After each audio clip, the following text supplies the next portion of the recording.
Bab 21 Si Jenius dan Si Bodoh. Nama, Kaisar Tertinggi Pedang Penulis, Luan Si Kuangdao.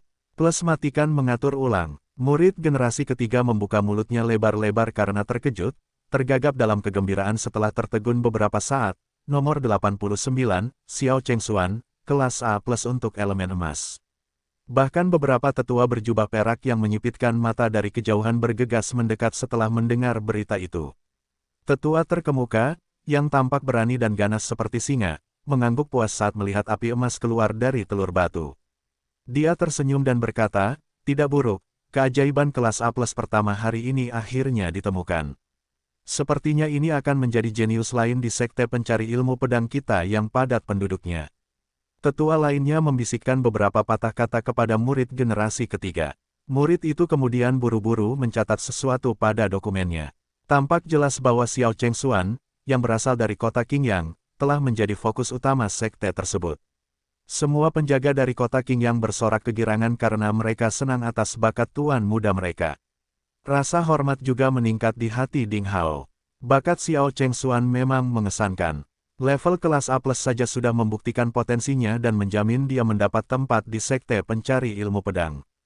Nama tuan muda kota Qingyang, Xiao Chengxuan, langsung meninggalkan bekas di benak banyak pemuda lainnya yang mengikuti ujian. Keributan ini mereda dengan cepat saat pemeriksaan dilanjutkan. Tiba-tiba, gelombang hembusan napas kembali meletus di depan. Aliran cahaya biru turun dari langit, bahkan membuat altar pemeriksaan di sampingnya menjadi biru.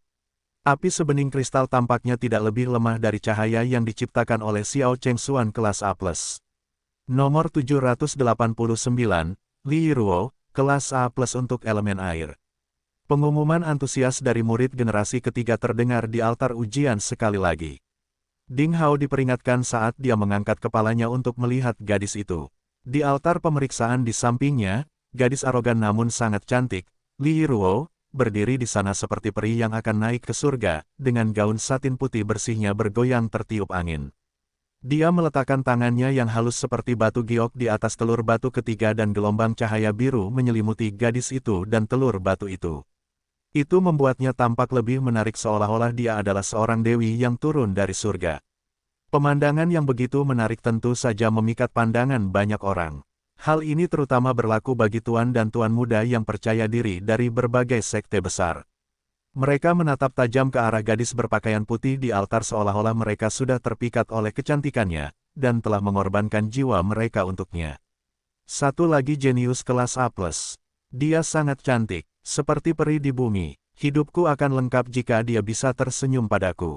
Di bawah altar, baik murid dari sekte pencari ilmu pedang maupun anak laki-laki yang mengikuti ujian menatap kosong ke arah gadis seperti peri di altar saat mereka terpesona oleh kecantikannya. Suara diskusi ada di mana-mana. Aku tidak menyangka cabai kecil yang licik ini juga begitu berbakat, berada di level yang sama dengan Xiao Chengxuan. Oh ya, bagaimana dengan sepupunya Li Chanyang? Dan gadis cantik lainnya Xie Jiwei. Bagaimana kabar mereka di masa lalu? Tes. Ding Hao tidak menyangka telah bertemu dengan dua orang jenius dalam insiden 3 hari lalu. Antrian semakin maju, dan tak lama kemudian giliran Ding Hao. Dia naik ke altar ujian 1 dan memberikan kartu nomornya kepada murid generasi ketiga. Dia kemudian berjalan ke meja batu giok dan menekankan kedua tangannya pada telur batu yang mewakili elemen emas. Menurut ingatannya, Ding Hao sebelumnya tidak pernah mampu mengaktifkan telur batu apapun dalam beberapa pengujian terakhirnya. Karena itu, dia juga tidak yakin dengan elemennya dan hanya bisa mengujinya satu persatu. Tidak ada reaksi terhadap telur batu pertama dari unsur emas. Bahkan secercah cahaya pun tidak muncul. Ini berarti Ding Hao tidak cocok untuk elemen emas. Ding Hao menggelengkan kepalanya dan berjalan menuju telur batu kedua yang melambangkan elemen kayu. Dia lalu menekankan tangannya ke sana. Tidak ada reaksi bahkan setelah setengah menit. Kegagalan lainnya, Ding Hao mengerutkan kening dan menekankan telapak tangannya pada telur batu ketiga yang melambangkan elemen air. Masih tidak ada reaksi setelah 10 detik. Masih gagal. Saat ini, para pemuda yang mengantri di belakang sudah mengejek dan menertawakannya. Bahkan beberapa murid generasi ketiga yang fokus pada ujian menunjukkan ketidaksabaran mereka dan memandang Ding Hao dengan penuh simpati. Ding Hao tidak mengubah ekspresinya atau berlama-lama. Dia meletakkan tangannya di atas telur batu keempat yang melambangkan elemen api. Hasilnya sama, tidak ada reaksi terhadap telur batu yang mewakili elemen api. Ada dua telur batu yang tersisa, satu untuk elemen tanah dan satu lagi untuk elemen tak jelas. Tubuh manusia normal terdiri dari unsur emas, kayu, air, api, dan tanah. Salah satu dari 5 elemen ini akan menjadi elemen dominan dalam tubuh. Misalnya, Xiao Chengxuan memiliki skor kelas A+ untuk elemen emasnya, yang berarti dia memiliki sejumlah besar elemen emas di tubuhnya, membuat pelatihan keterampilan yang berkaitan dengan elemen emas menjadi lebih mudah. Namun, ini tidak berarti bahwa dia hanya memiliki elemen emas di tubuhnya tetapi hanya mencerminkan fakta bahwa elemen lainnya ditekan oleh elemen emas yang kuat di tubuhnya, membuat pengembangan jenis keterampilan lain menjadi jauh lebih sulit. Jarang sekali menemukan seseorang seperti Ding Hao, yang tidak menimbulkan reaksi apapun dari keempat telur batu pengujian emas, kayu, air, dan api. Ini pada dasarnya berarti bahwa Ding Hao adalah orang bodoh yang tidak berguna dan sama sekali tidak kompeten dalam seni bela diri. Ding Hao mengerutkan kening saat dia mencoba mencari solusi. Cepatlah, dasar bodoh. Jangan berlama-lama, masih banyak yang menunggu di belakangmu. Keluarlah jika kamu tidak ingin berada di sini. Sialan. Dasar idiot di sini membuang-buang waktuku. Murid generasi ketiga yang bertanggung jawab mengumpulkan data untuk Ding Hao sudah tidak sabar memarahinya. Ding Hao mencibir sambil mengangkat kepalanya untuk melihat murid generasi ketiga yang menyerupai melon musim dingin yang pendek dan besar. Dia tidak berkata apa-apa dan menekankan tangannya pada telur batu yang melambangkan elemen tanah. Masih tidak ada reaksi setelah lebih dari 10 detik. Sepertinya Ding Hao juga tidak memiliki elemen tanah. Sungguh sial, sepertinya kamu bodoh tanpa satupun dari 5 elemen tersebut. Ambil tokenmu dan lepaskan. Melon musim dingin, yang pendek dan besar itu marah pada Ding Hao karena ditatap olehnya, dan dengan demikian mengambil kesempatan ini untuk membalas dendam, dan melemparkan token itu langsung ke Ding Hao. Ding Hao mengambil token itu di udara dan mendengus. Bagaimana kamu tahu bahwa aku tidak berguna padahal aku belum mencoba telur batu pengujian terakhir? Bagaimana mungkin kamu bisa memiliki unsur-unsur yang tidak jelas itu padahal kamu sudah terlihat begitu miskin dan tidak berguna? Izinkan aku memberimu saran, matikan saja agar tidak dipermalukan lebih jauh dalam ujian. Melon musim dingin, yang pendek dan gemuk itu mengejek Ding Hao dengan kasar. Dia pendek dan jelek, dia hanya iri dan iri pada Ding Hao yang tampan, anggun dan tinggi. Selain itu, dia melihat Ding Hao datang dengan pakaian kasar sendirian, dan karena itu yakin dengan latar belakangnya yang rendah. Oleh karena itu, dia memanfaatkan kesempatan itu untuk menindas Ding Hao. Oh itu kamu, kicau seorang wanita di bawah panggung. Kenapa kamu mengikuti tes ini? Kurasa kamu bukan murid sekte pencari ilmu pedang. Haha, aku pikir kamu sangat kuat, tapi ternyata kamu hanya sampah yang gagal di kelima elemen. Dapatkan di bawah sini. Ding Hao melihat ke bawah. Gadis jenius yang baru saja selesai mengikuti tes, Li Yiruo, menatapnya dengan mengejek. Kamu tahu sampah ini? Haha, apakah kamu mendengarnya? Nona Li menyuruhmu turun. Kamu gagal dalam kelima elemen. Tersesat. Sekelompok pria muda yang mencoba membuat Li Yiruo terkesan melihat bahwa wanita itu mempunyai dendam terhadap pria di atas panggung, dan mereka semua segera mulai mencemoohnya untuk mendapatkan perhatiannya. Ding Hao terkekeh dingin. Entah kenapa, dia sebenarnya merasa lebih kuat, dan semua kekhawatirannya lenyap. Dia melangkah keluar dan menekankan tangannya pada telur pengujian ke-6. Ledakan. Dalam sekejap, sesuatu seperti meledak. Seberkas cahaya perak melesat ratusan meter ke langit, berkilauan seperti es dan seputih cahaya bulan. Cahaya terangnya menyelimuti seluruh area yang berjarak ratusan meter dari panggung. Seluruh arena pengujian langsung terdiam. Senyuman di wajah murid generasi ketiga yang kolot itu membeku, dan buku di tangannya jatuh ke lantai pada suatu saat. Di bawah panggung, Li Yiruo juga kaget. Matanya yang indah dipenuhi rasa tidak percaya. Dia sama sekali tidak menyangka hal ini akan terjadi. Garis cahaya perak itu puluhan kali lebih tinggi dan lebih padat dari cahaya elemen airnya. Meskipun dia tidak tahu elemen apa yang diwakili oleh cahaya ini, dia tahu bakat Ding Hao tidak dapat disangkal melebihi kemampuannya. Para pemuda yang mengejek itu juga dibiarkan ternganga, seolah-olah mereka adalah bebek yang sedang diremas lehernya. Mereka merasa sangat menyesal. Jika bisa, mereka akan menelan semua yang baru saja mereka katakan. Mereka telah menghina bakat ekstrim hanya untuk menenangkan wanita mereka, yang sangat picik. Mudah-mudahan pria ini tidak menaruh dendam pada mereka. Jadi, berapa level elemenku? Ding Hao melepaskan tangannya dari telur itu dan bertanya dengan tenang. Ah, ya ampun, teman muridku, aku sangat bodoh sebelumnya. Aku, kata murid generasi ketiga yang kolot itu kepada Ding Hao dengan nada menjilat, sudah memanggilnya sesama murid. Dia merasa sangat sedih dengan apa yang dia katakan sebelumnya hingga dia hampir menangis. Mengapa dia memilih untuk menghina kejeniusan ini? Dengan bakat seperti ini, Ding Hao pasti akan memasuki sekte pencari ilmu pedang. Dia pasti juga akan menerima banyak pelatihan dari sekte tersebut dan menjadi calon murid penerus. Jika Ding Hao masih menyimpan kebencian padanya setelah mendapatkan status, hari-hari murid kolot ini di sekte akan berakhir. Wus, Deus, Deus, dengan hembusan angin, beberapa sosok muncul. Semua orang merasa pusing di depan gerakan Ding Hao sebelumnya. Para tetua berjubah perak bangun dari tidur siang mereka dan segera muncul di panggung pertama, memandang Ding Hao seolah dia adalah cawan suci. Hebat, hebat sekali, hahaha. Yang berperingkat tertinggi berdiri di tengah dan tampak sama mengancamnya dengan singa, dengan rambut putih dan janggut berduri. Dia dengan lembut menepuk bahu Ding Hao dan berkata sambil tertawa terbahak-bahak, bagus sekali. Aku tidak pernah menyangka sekte pencari ilmu pedang kita akan bertemu dengan murid elemen tingkat dewa hari ini. Ini adalah alasan untuk merayakannya. Siapa namamu, anak muda? Ding Hao. Ding Hao, nama yang hebat dan kuat. Orang tua itu mengelus jenggotnya dan tertawa. Seorang tetua di dekatnya yang berusia sekitar 50 tahun tiba-tiba bertanya, Ding Hao, apakah Anda ingin menjadi murid saya? Sebagai seorang penatua, saya memiliki status tinggi di sekte tersebut. Jika Anda mau, Anda dapat melewati ujian berikut dan menjadi seorang murid gerbang dalam segera. His. Para pemuda lainnya tersentak dan memandang Ding Hao dengan iri. Para tetua lainnya juga memberikan penawaran.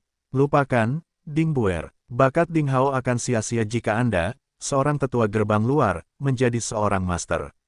Dia harus menyelesaikan tes lainnya dan dinilai oleh gerbang dalam, balas tetua yang seperti singa itu dengan penuh perhatian. Kemudian, dia mengingatkan Ding Hao sambil tersenyum, saya adalah tetua pertama dari gerbang luar, Liu Wenkuang. Anak muda, kamu tidak boleh memilih master secara sembarangan. Tunggu sampai Anda selesai dengan tes Anda. Dengan bakatmu, kamu akan menerima banyak perhatian dari sekte dan ditugaskan sebagai master yang lebih baik, jadi jangan ambil risiko merusak kariermu. Dalam sekte pencari ilmu pedang, memilih master adalah hal yang sangat penting. Jika Ding Hao berkomitmen pada sebuah tuan, hampir mustahil untuk beralih.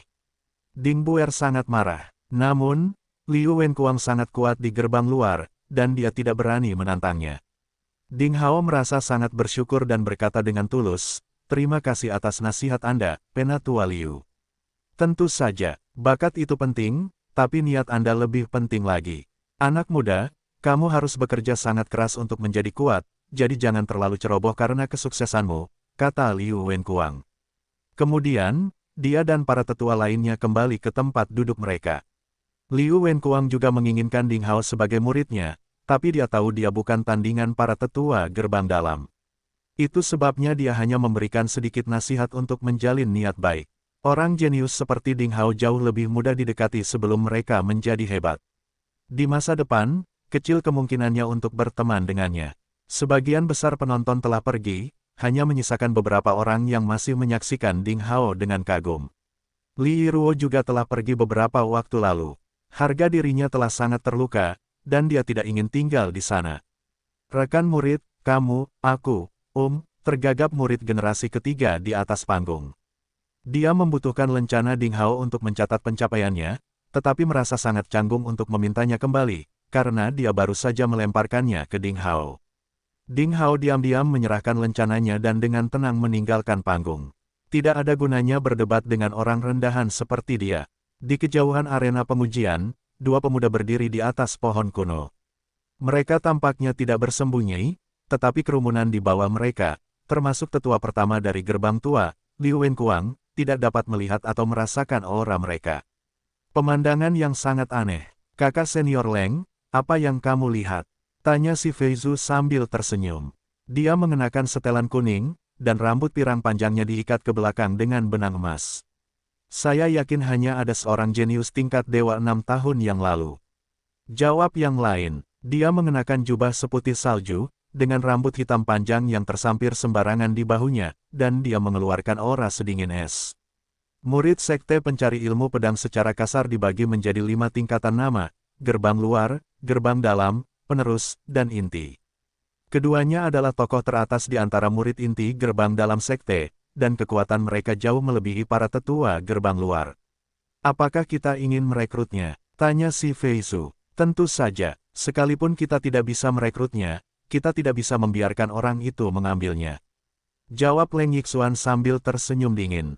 Seorang jenius tingkat dewa seharusnya menjadi kesayangan sekte ini, dan aku tahu bahwa auranya luar biasa. Dia bahkan mungkin berasal dari garis keturunan yang kuat. Kecuali jika terjadi kecelakaan, dia pasti akan naik pangkat. Kecelakaan macam apa? Si Feizu tercengang. Leng Yixuan tidak menjawab. Si Feizu kembali sadar dan berkata sambil tersenyum, aku ingin tahu bagaimana performanya di tes lainnya. Apakah kamu ingin melihatnya? Sudahlah, kita serahkan saja pada orang-orang di bawah. Leng Yixuan menggelengkan kepalanya dan hendak mengatakan sesuatu yang lain. Tiba-tiba sesuatu yang aneh terjadi di kejauhan. Semburan cahaya cemerlang lainnya melesat ke langit, sama murni dan tingginya dengan milik Ding Hao. Satu-satunya perbedaan adalah cahayanya berwarna hijau cerah, memberi kehidupan pada seluruh hutan di sekitarnya. Rahang kedua pria itu ternganga karena terkejut. Aku tidak percaya ada jenius setingkat dewa lainnya. Haha, siapa sangka aku adalah seorang jenius tingkat dewa. Aku penasaran apa yang diwakili oleh cahaya perak ini. Setelah meninggalkan tahap pengujian, Ding Hao tidak bisa menahan kegembiraannya lagi. Menurut ingatannya, dia tidak pernah menjadi luar biasa dalam banyak tes yang dia ambil sebelumnya. Keajaiban hari ini pasti ada hubungannya dengan pengalamannya di gua di bawah tebing sampah, ilusi pedang yang memasuki tubuhnya dan cairan putih misterius yang berubah menjadi hitam mungkin mengubah elemen tubuhnya. Aku seharusnya tidak mempunyai masalah memasuki sekte pencari ilmu pedang sekarang. Ding Hao merasakan beban akhirnya terangkat darinya. Dia berjalan ke alun-alun ritual di depan dan akhirnya merasa seperti berada di pegunungan yang seindah Eden ini. Mulai sekarang, dia bisa meninggalkan daerah kumuh dan tinggal di sini. Aku ingin tahu bagaimana kabar Xie Jiyu dan saudara perempuannya. Pikiran Ding Hao tiba-tiba beralih ke mata menakjubkan dari gadis misterius itu dan adik perempuannya yang menggemaskan, Ding Ding. Xie Jiyu juga berpartisipasi dalam tes masuk, tapi dia tidak tahu apakah dia lulus, mengingat tubuhnya yang lemah dan kurangnya pengalaman seni bela diri. Saya harap dia beruntung. Ding Hao menghela nafas. Dalam sekejap, dia sampai di arena ketiga untuk menguji meridian. Seni bela diri dunia ini didirikan berdasarkan Qi, meridian, dan titik akupuntur. Setelah 2 tes pertama, jumlah orang yang tersisa lebih sedikit dari sebelumnya, sekitar beberapa ribu orang. Tes meridian sederhana dan tidak memerlukan alat khusus. Sebaliknya, para tetua berjubah perak secara pribadi menguji subjek dengan menyuntikkan Qi ke dalam tubuh mereka untuk menentukan fleksibilitas dan kedalaman meridian mereka. Nomor 756, Yao Jing, meridian tingkat ketiga. Nomor 876, Kebilun, meridian tingkat ke-6. Nomor 2243, Wang Jun, meridian tingkat ke-4. Nomor 178, Lao Denwo, meridian tingkat kedua. Nomor 88, Li Chanyang, meridian tingkat pertama, lumayan. Lumayan. Ding Hao melihat putra wali kota desa Xiang, Li Chanyang, di antara para peserta tes. Pria muda ini tampak sangat kompak dan anggun, dan meridiannya dalam kondisi sangat baik, sehingga mendapat pujian dari para tetua. Kualitas meridian dibagi menjadi 6 kategori. Tingkat pertama adalah yang terbaik untuk mengembangkan bakat, sedangkan tingkat ke-6 adalah yang terburuk dan akan menghalangi siapapun untuk unggul. Meskipun aku tidak tahu seberapa bagus elemen Li Chanyang, meridiannya sempurna. Sepertinya dia jenius, pikir Ding Hao. Dia juga sangat menantikan kualitas meridiannya. Dia mendekati tetua di tempat pengujian dan menyerahkan lencananya.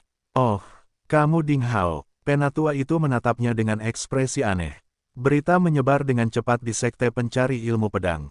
Elemen Dewa Ding Hao jelas telah menyebar ke area pengujian ini. Tetua itu dengan penuh semangat meletakkan jarinya di pergelangan tangan Ding Hao, dan hembusan ki hangat perlahan memasuki tubuhnya. Tetua itu tiba-tiba melirik Ding Hao dengan ekspresi berubah, sedikit mengernyit, dan mencoba menguji lagi. Lambat laun, Ding Hao merasa ada yang tidak beres. Semua orang mendapatkan hasilnya dalam waktu kurang dari 1 menit. Namun, tetua ini berkeringat deras saat dia menyalurkan banyak hembusan ki ke dalam tubuhnya dan tidak dapat mendeteksi apapun. Akhirnya, tetua itu menghela nafas dan berkata, "Tubuhmu, sungguh sangat aneh. Aku tidak tahu apa itu. Aku akan menurunkanmu sebagai meridian tingkat kedua." Dia mengukir peringkat pada lencana Ding Hao dan menyerahkannya kembali. "Terima kasih, tetua." Ding Hao menerima lencana itu dan pergi dengan kebingungan. Kenapa dia hanya menebak rankingku? Apa yang terjadi? Mungkinkah tetua itu benar-benar tidak menguji kualitas meridianku? Atau apakah dia menemukan sesuatu? Ding Hao tidak dapat memahaminya. Sudahlah, meridian tingkat kedua masih di atas rata-rata, dan selain elemen tingkat dewa, aku memiliki masa depan cerah dalam seni bela diri. Tekad Ding Hao tidak tergoyahkan. Saat hampir tengah hari, Ding Hao menyelesaikan tes pemahamannya di arena keempat. Pemahaman adalah kekuatannya. Dia tidak menyembunyikan apapun. Mengudara adalah hal yang paling bodoh untuk dilakukan saat ini, karena kinerja akan menentukan statusnya di antara murid-murid sekte pencari ilmu pedang di masa depan, dan akibatnya menentukan sumber daya dan pengetahuan yang ia terima. Oleh karena itu, dia harus menunjukkan nilainya kepada sekte tersebut sekarang. Tes pemahaman pada dasarnya adalah mempelajari keterampilan pedang yang ditunjukkan oleh murid generasi ketiga dalam waktu singkat. Itu adalah penilaian yang sangat adil. Setiap peserta tes harus mempelajari keterampilan yang berbeda, namun sama-sama sulit.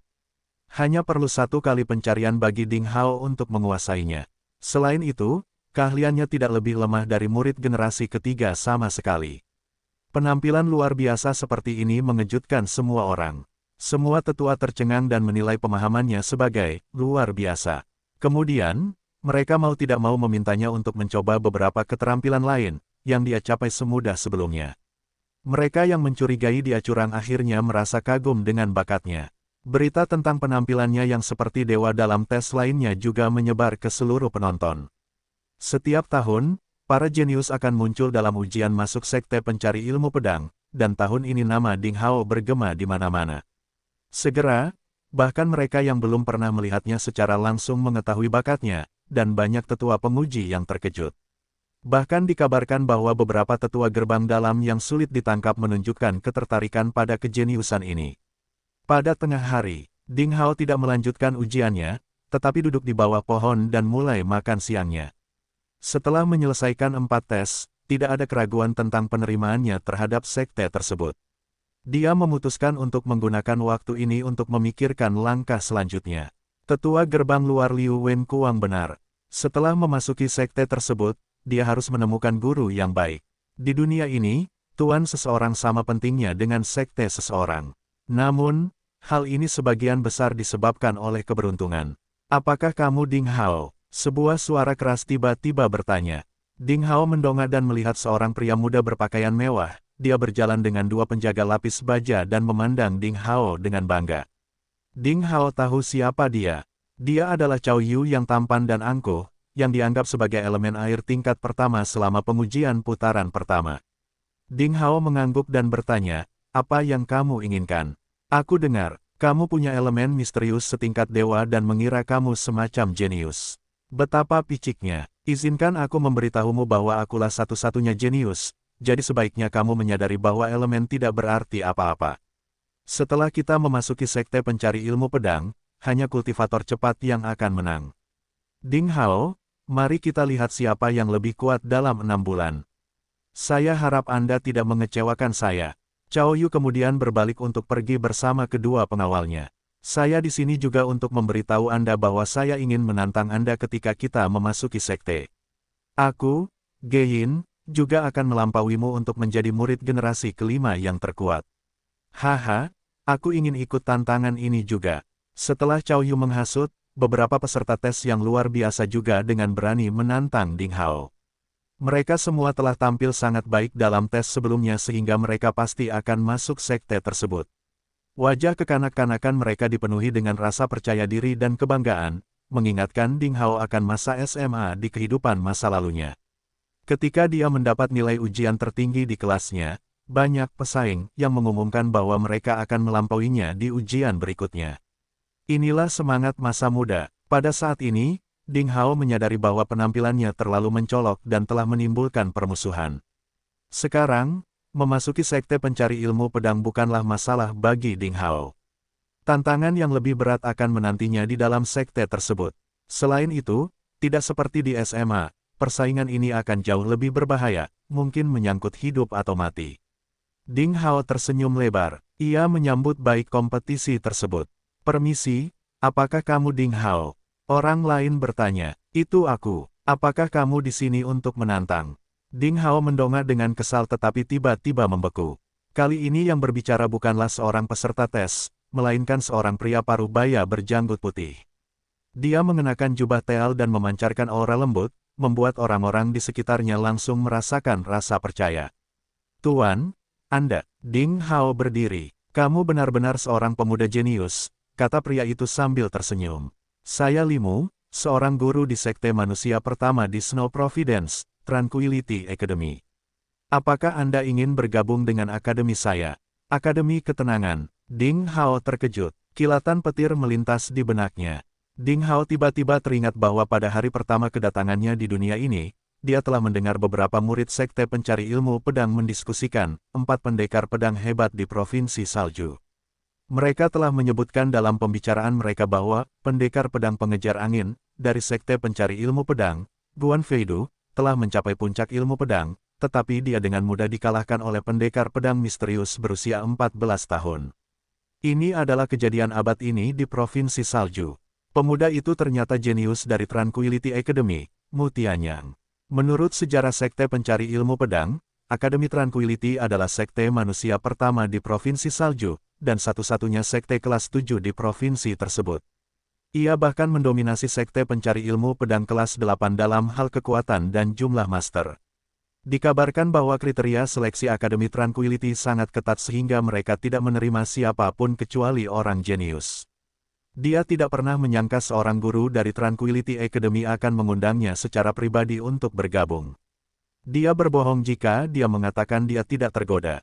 Meskipun demikian, Ding Hao masih menggelengkan kepalanya setelah berpikir beberapa saat dan berkata, "Terima kasih banyak atas niat baik Anda, Dosen Li. Saya masih ingin memasuki sekte pencari ilmu pedang." Ding Hao harus tetap berada di sekte pencari ilmu pedang. Pertama, dia belum benar-benar menemukan rahasia di balik gua gunung di dasar tebing sampah. Bagaimanapun, dia masih bisa mengangkut cairan yang ditemukan di dalam lubang kerikil ke atas. Selain itu, rune yang diukir di atas meja batu di gua gunung sangat misterius dan menurutnya itu mungkin harta karun yang luar biasa. Dia berencana untuk melihat lebih jauh hal ini setelah dia menjadi lebih kuat di masa depan.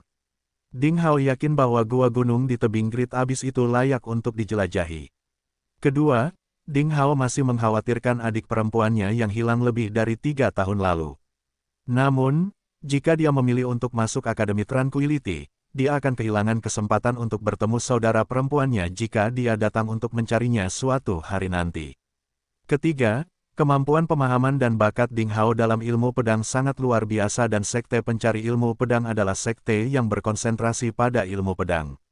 Jika seseorang menilai kedua sekte berdasarkan keterampilan ilmu pedang mereka saja, sekte pencari ilmu pedang akan memiliki keunggulan dibandingkan Akademi Tranquility, yang memiliki pendidikan yang lebih holistik. Tentu saja, dia punya banyak alasan pribadi lainnya. Inilah sebabnya Ding Hao yakin bahwa tetap berada di sekte pencari ilmu pedang adalah pilihan terbaik yang bisa dia buat saat ini.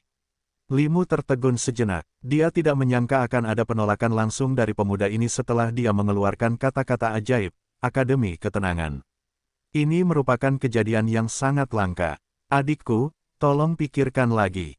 Akademi Ketenangan dikenal sebagai sekte nomor 1 di Provinsi Salju di mana banyak calon seniman bela diri muda yang tampan memohon sambil menangis dan berteriak untuk masuk, hanya untuk mewujudkan impian mereka pupus. Hari ini, yang perlu kamu lakukan hanyalah anggukkan kepalamu dan kamu akan mendapat kesempatan langka ini untuk menjadi murid Akademi Tranquility tanpa harus menjalani tes apapun. Limu tidak mau menyerah dan terus dengan sabar menasihatinya. Ding Hao masih menggelengkan kepalanya dengan tegas dan berkata, "Terima kasih banyak atas niat baik Anda, dosen Li. Preferensi saya adalah tetap berada di sekte pencari ilmu pedang." Wajah Limu berubah. Mengapa? Akhirnya dosen yang kuasanya tak terkira ini membocorkan dan menuntut alasan penolakan seperti perempuan sebal yang dicampakkan. Ding Hao berjemur di bawah sinar matahari, lalu tersenyum cerah sambil berkata, "Karena, saya menyukai sekte pencari ilmu pedang." Limu membuka mulutnya, hanya untuk mengetahui bahwa dia tidak bisa mengatakan apapun sebagai balasannya. Sulit untuk menemukan kesalahan dengan alasan ini. Limu adalah seorang dosen pengembara di Kingping College. Perannya sama seperti perekrutan tim sepak bola di kehidupan Ding Hao sebelumnya. Dia mengamati dan mengidentifikasi kandidat dengan potensi kuat selama ujian masuk murid dari 8 sekte utama manusia dan kemudian membujuk mereka untuk bergabung dengan Tranquility Academy. Faktanya, setiap sekte mempraktikkan metode sabotase ini. Baiklah, kuharap kamu tidak menyesali keputusanmu hari ini. Limu berkata dan mengucapkan selamat tinggal pada Ding Hao dengan sopan, meskipun ekspresinya belum pulih. "Bagaimana menurutmu?" Si Feizu bertanya, ekspresinya menunjukkan kegembiraannya. Dia berdiri bersama Leng Yixuan sekitar 50 meter, di bawah naungan beberapa pohon. Kabut yang hampir tak terlihat melingkari tubuh mereka, menutupi seluruh aura mereka. Hal ini memungkinkan mereka untuk menyembunyikan keberadaan mereka dari semua orang. Bahkan dosen dari Tranquility Academy, Limu, tidak mendeteksi kehadiran mereka. "Jika dia mengatakan yang sebenarnya, maka kita harus melakukan yang terbaik untuk merawat Ding Hao ini," kata Leng Yixuan sambil berpikir. "Haha," si Feizu tersenyum lebar saat dia membalas dengan sebuah pertanyaan. "Jadi, apakah kakak senior Leng mengira dia mengatakan yang sebenarnya? Atau mungkinkah dia berbohong?" "Dia mengatakan yang sebenarnya." Tiba-tiba, mereka mendengar suara di samping mereka. Mereka bahkan tidak menyadari ketika pria parubaya ini berada di samping mereka. Dia mengenakan jubah panjang berwarna biru kehijauan yang dipotong dari kain kasar, rambutnya tidak diikat dan dia memegang botol anggur di tangannya. Bau alkohol menyelimuti dirinya dan dia berjalan terhuyung-huyung dengan kakinya.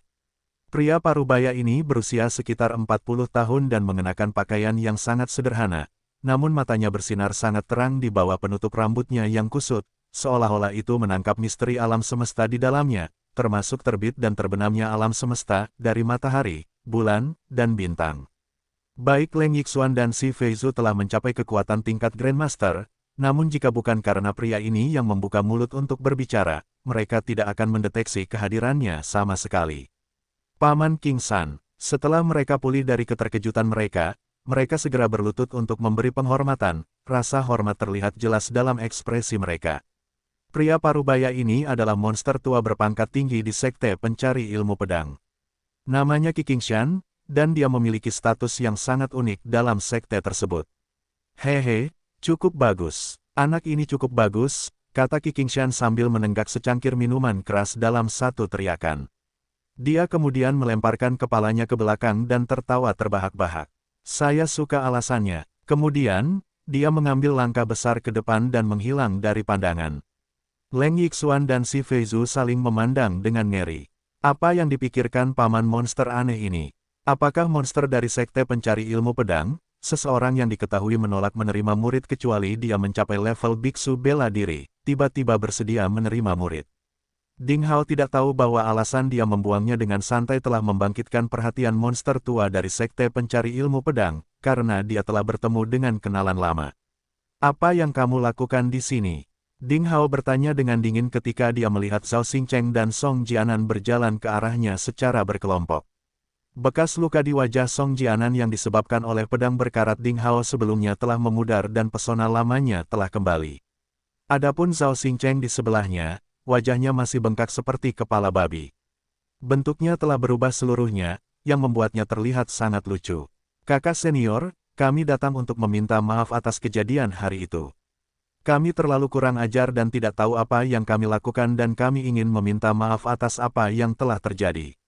Mohon terima permintaan maaf kami dan kami harap Anda tidak akan melakukannya, tahan terhadap kami." Zhao Xingcheng tergagap. Kepala Song Jianan mengangguk setuju. Tidak ada sedikit pun arogansi yang terlihat di wajah mereka berdua. Jelas, mereka sudah mendengar berita tentang kinerja Ding Hao di ujian masuk sekte. Song Jianan hanyalah seorang murid dalam daftar tunggu yang peringkatnya mendekati terbawah, sementara Zhao Xingcheng bahkan mungkin tidak bisa masuk ke sekte pencari ilmu pedang. Dibandingkan dengan mereka, Ding Hao adalah talenta cemerlang yang tiba-tiba bangkit. Perbedaan status mereka di sekte pencari ilmu pedang di masa depan akan sebesar jarak antara awan dan tanah di lantai, jadi mereka ingin menggunakan kesempatan ini untuk meminta maaf dan berdoa agar Ding Hao tidak menaruh dendam terhadapnya. Mereka menyingkirlah dari pandanganku. Jangan pernah ganggu aku lagi, kata Ding Hao.